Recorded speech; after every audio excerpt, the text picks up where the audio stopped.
corner, and when I went up to them and I was filming them, sometimes with Cindy Sheehan, who would approach them and say, you know, my son died for this. This is disturbing. This is disgusting.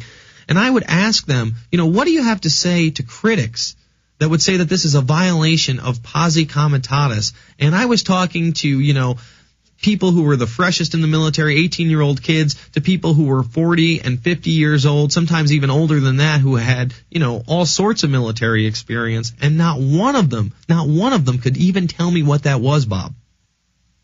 Well, that's understandable. Among the ranks, unfortunately, you don't get a lot of high IQs. And so these people, you know, they do their job, which is to function as an arm of the United States government and the president, and they don't know very much about anything. You will occasionally find people in certain units that do, but more often than not, no. And the officerial corps, of course, if you address them, they might have smiled and said, well, I'd rather not speak about that, but I understand what you're talking about. And so they just don't know. But on the other hand, Jason, we're looking at half the population in America is functionally illiterate.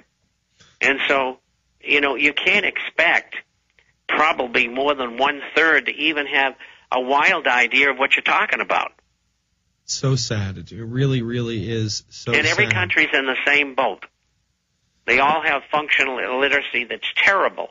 And I'm talking, you know, ours is about 51%. Canada's is 40%. I mean, Germany's is 40%.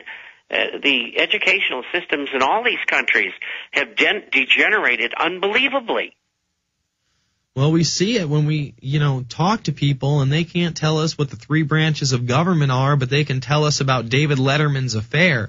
You know, we are so mesmerized and hypnotized by the box that talks to us at night in our living rooms that we just don't seem to take an interest in what's going on in the streets of our own country.